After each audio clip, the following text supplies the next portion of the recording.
अस्सलाम वालेकुम। OPD sheet अभी के लिहाज से कुछ इस तरह से सेट हुई है कि एक तो आपको शॉर्टकट्स का पता होना चाहिए। ये नीचे लिखे हुए हैं सारे के सारे शॉर्टकट्स। अगर आप क्रोम ब्राउज़र यूज़ करेंगे तो ALT दबा के रेलिवेंट शॉर्टकट की दबाएंगे तो उस जगह पे चले जाएंगे। जिस तरह जैसे ये पेज खुला है, मैं ALTZ दबाऊंगा तो डायग्नोसिस वाले खाने में चला जाऊंगा। ये ऑटो कंप्लीट है। अभी जितनी भी लिस्ट है इसको आपके लिहाज से इंक्रीज कर दिया जाएगा।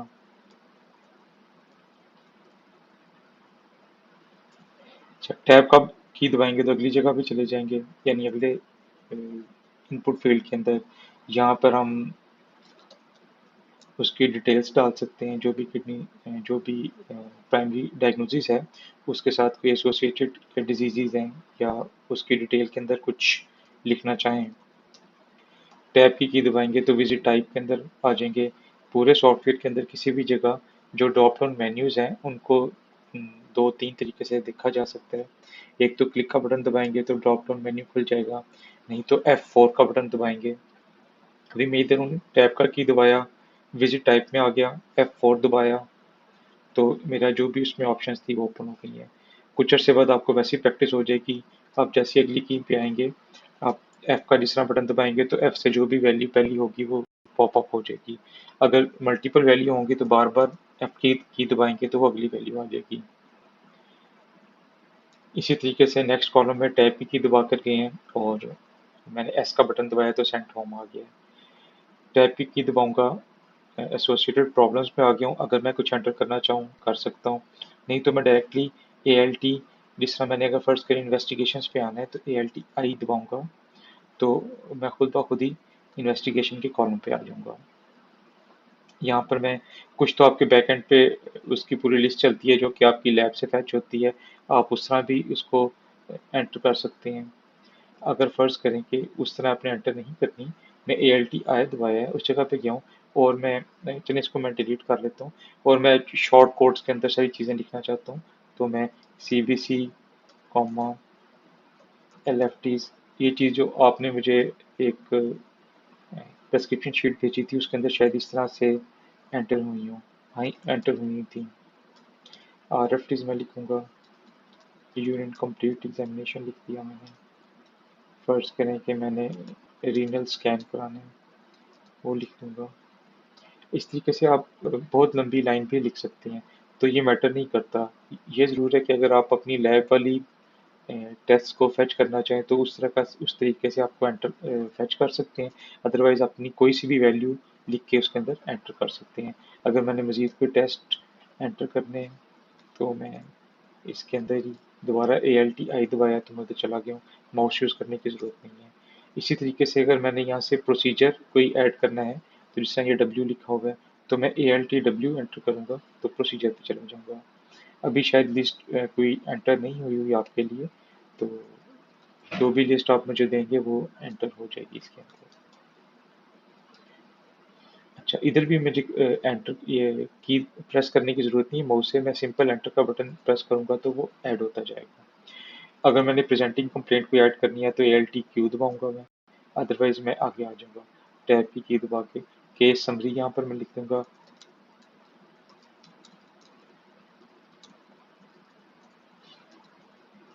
अच्छा, अब इसके बाद मेडिकेशन लिस्ट जो आपने ऐड करनी थी, वो पहले तो पॉपअप हमारी विंडो आती थी, लेकिन जिस तरह से आपने कहा था कि एक टेबुलर फॉर्म में वो आ जाए तो ये ऐड मेडिकेशन ऑर्डर्स पे ऐड करेंगे तो टेबुलर फॉर्म पे आ जाएगी। यहाँ पर जैसे ही पेज ओपन हुआ है तो मेडिसिन की फील्ड ऑटोमेटिकली सिलेक्टेड है। आप यहाँ से कोई भी चीज़ एंटर करना शुरू कर सकते हैं। जिस तरह मैं 1 ग्राम ऑगमेंटिन ऐड करता हूँ, टैब का बटन दबाऊंगा, मैं उसकी कोई डोज लिखूंगा। रूट ये उसी तरीके से F4 का बटन दबा के मैं सेलेक्ट भी कर सकता हूँ। अगर F4 नहीं भी दबाता तो मैं, अगर एम्प्टी है तो मैं डाउन या पैरो की से भी आ सकता हूँ यहाँ पर। और अगर मुझे पहले से ही पता है कि मैंने ओरल देनी है तो P दबाऊंगा तो पर ओरल आ जाएगी। अगर इसके अलावा कोई P की वैल्यू और होगी तो वो नेक्स्ट P पे सिलेक्ट होगी। जिस तरह मैं फर्ज करें, अभी मैं आई का बटन दबाता हूँ तो पहली आई से जो ऑप्शन है वो सिलेक्ट हो गई है। दोबारा आई दबाऊंगा तो दूसरी आई से जो सिलेक्शन शुरू हो रही है वो आ जाएगी।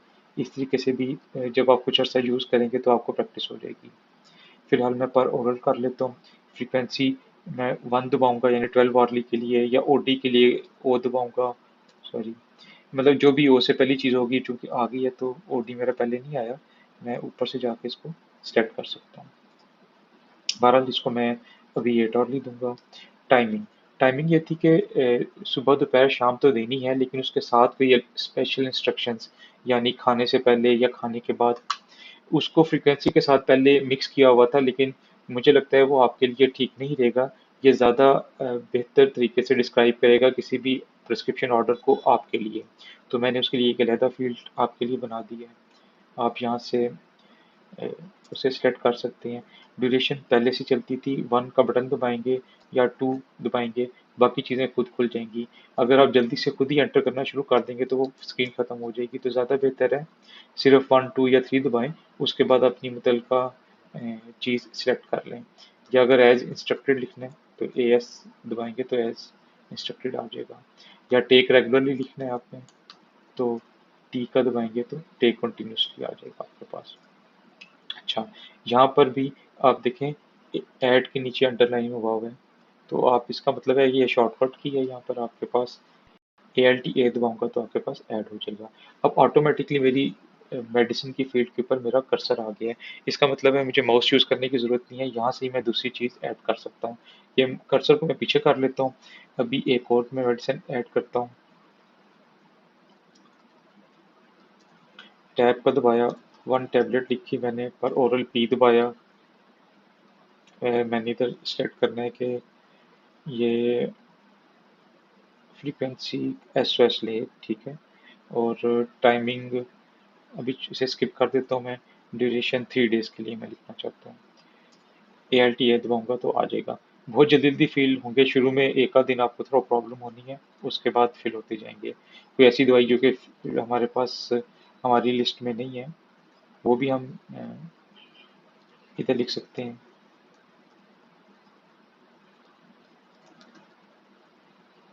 पर ओरल 12 वाली, यहाँ पर मैं लिखूंगा अल्टरनेटिव्स पे ले।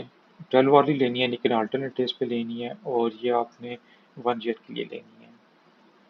तो मैं यहाँ से सेलेक्ट कर लूँगा, ALT A दबाऊँगा।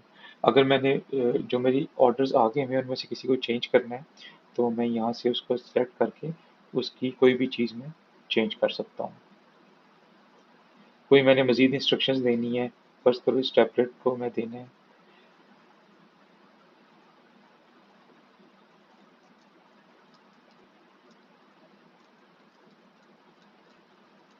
मैं कोई मज़ीद इंस्ट्रक्शन भी यहाँ पर लिख सकता हूँ, ठीक है। कोई सब ऑर्डर यूज़ करना है तो